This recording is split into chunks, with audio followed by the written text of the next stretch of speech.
दातार यांना मी मनपूर्वक धन्यवाद देतो आणि पुरस्काराविषयीची आपल्या भावना व्यक्त करण्यासाठी पुण्यावरूनच आपल्याकडे उपस्थित असलेले ज्यांनी एक भाकर तीन चुली ही कादंबरी मांडली असे देवा झिंजाड मी आपल्याला विनंती करतो, आपण पुरस्काराच्या संबंधानं आपल्या मनात निर्माण झालेल्या भावना या विचारपीठावरून व्यक्त कराव्यात.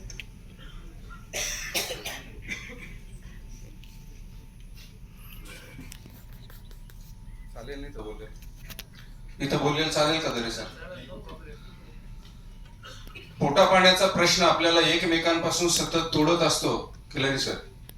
पोटा पाण्याचा प्रश्न आपल्याला एकमेकांपासून सतत तोडत असतो, पण छत्रपतींसारखा एखादा दुवा आपल्याला एकमेकांशी सतत जोडत असतो. ते जोडण्याचं काम आणि जोडलेली माणसं टिकवण्याचं काम दरे सरांच्या नेतृत्वाखाली डॉक्टर गणेश भगत आणि आपली टीम करते. यांच्यासाठी पहिल्यांदा जोरदार टाळ्या झाल्या पाहिजे. मराठा मंदिर मुंबईचा कालचा पुरस्कार टाळून सर इथे आलोय, कारण आपल्या मातीतला पुरस्कार आहे सर. माझं मन भरून आलंय. ज्या संस्थेत गरिबीमुळे मला शिकता आलं नाही, एकेकाळी जेजुरीला मला जावं लागलं, दुसऱ्याची तर सालान नोकरी करावी लागली, त्याच संस्थेत एवढा भव्य दिवस सत्कार पाहून माझं मन भरून आलंय. डॉक्टर गणेश भगत सारखा माणूस, प्रोफेसर माणूस, अहो पुरस्कार जाहीर झाल्यापासून इतका आत्मीयतेनं आस्थेनं सातत्यानं संपर्कात आहे की असं वाटतंय की काय म्हणजे ही माहेरची माणसं असल्यासारखं वाटतं. किती मोठा पुरस्कार आणि किती मोठा सोहळा, किती मोठा सन्मान. पार माणूस गेटवर रिसिव्ह केल्यापासून तर शेवटी व्यासपीठावर येईपर्यंत त्याचा यथोचित सन्मान कसा करावा, शोभने सर आपल्या अखिल भारतीय साहित्य संमेलनाला हे सांगितलं पाहिजे आपण. कारण लेखक आला कधी, बरोबर ना, आणि गेला कधी ते माहितीच नाही पडत. आणि त्यामुळं साहित्य ना, ग्रामीण भागात साहित्याचा अर्थ साहित्य म्हणतात. साहित्य कळतं ना आपल्याला, सामान. अशा परिस्थितीत साहित्याला मोठं करणाऱ्या ह्या शैक्षणिक संस्था फार बळ वाढवणाऱ्या, जशा दीपालीताई म्हटल्या आमच्या, आपलं बळ वाढवणाऱ्या. खरंच तुमच्या कार्याला सलाम करतो आणि मला पुरस्कृत केल्याबद्दल मी अख्ख्या पारनेर तालुक्यातर्फे तुमचा आभार मानतो. आणि एक भाकर तीन चुली विषयी जास्त न सांगता, एक भाकर तीन चुली सर कादंबरीला शीर्षक गीत नसतं, पण आपल्याकडे आहे, ते मी सादर करतो. आणि ही सत्य गोष्ट आहे, सत्य कविता आहे. रेकॉर्डिंग चालू केलं तर बरं होईल तुम्हाला. बाळा मला भूक नाही असं आई जेव्हा म्हणायची, बाळा मला भूक नाही असं आई जेव्हा म्हणायची, आमच्या टोपल्यात तवा अर्धी भाकर असायची, आमच्या टोपल्यात तवा अर्धी भाकर असायची. पोटभर जेवायचो मी, पाणी पिऊन ती झोपायची, पोटभर जेवायचो मी, पाणी पिऊन ती झोपायची. पोट रिकाम असायचं, गच्च डोळे ती मिटायची, आमच्या टोपल्यात तवा अर्धी भाकर असायची. राखेल संत म्हणून चिमणी विझून ती टाकायची, राखेल संत म्हणून चिमणी विझून ती टाकायची. काळ्या कुट्ट अंधारात स्वप्न माझ्यासाठी पाहायची, आमच्या टोपल्यात तवा अर्धी भाकर असायची. भल्या पाटच उठायची, दुःख दळत बसायची, भल्या पाटच उठायची, दुःख दळत बसायची.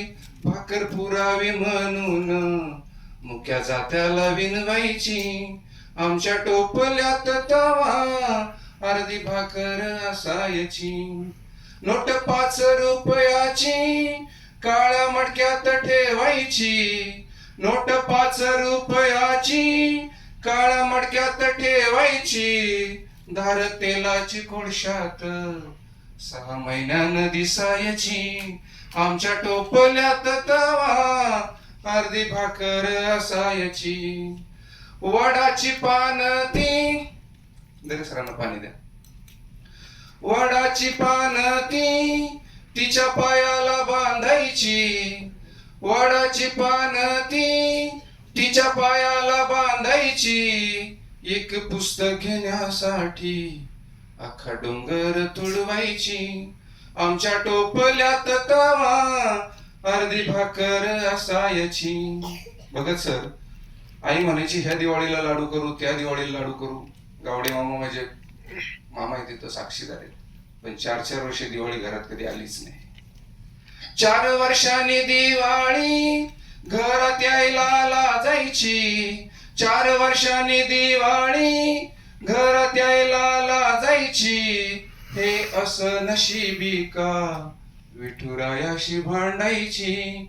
आमच्या टोपल्यात तवा अर्धी भाकर असायची. फार भोगतेस ग तू माणस वरवर म्हणायची. फार भोगतेस ग तू माणस वरवर म्हणायची.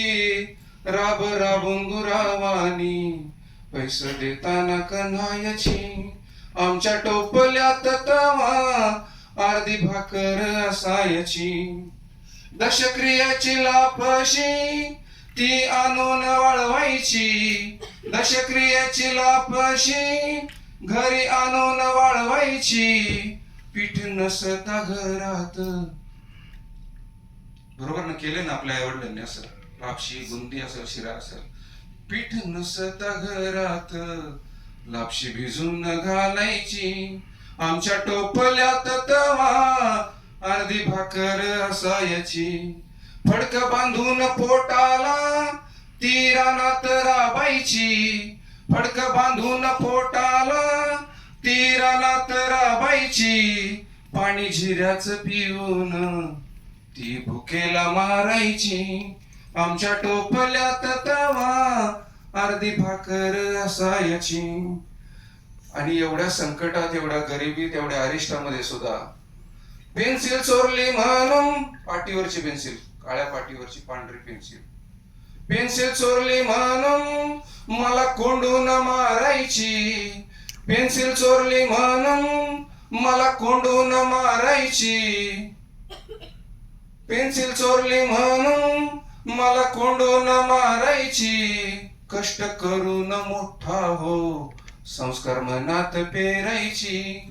आमच्या टोपल्यात तवा अर्धी भाकर असायची. आईच्या श्रीमंतीवर गरिबी कायम भाळायची. आईच्या श्रीमंतीवर गरिबी कायम भाळायची. अहो एकुलत एक लुगड, अहो एकुलत एक लुगड रातच धुवून वाळवायची.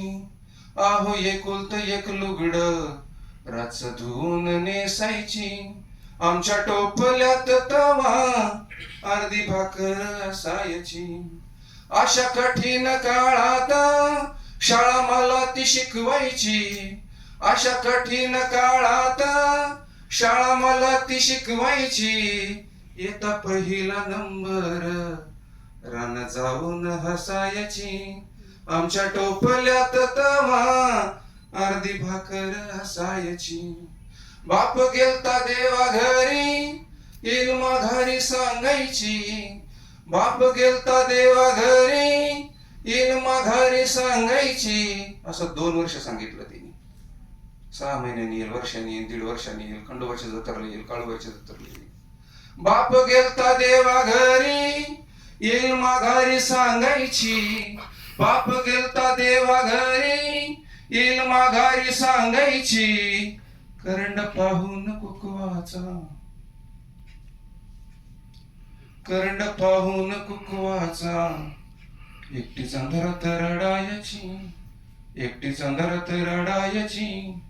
एकटीच अंधारात रडायची. आमच्या टोपल्यात तवा अर्धी भाकर असायची. अर्धी भाकर असायची. अर्धी भाकर असायची.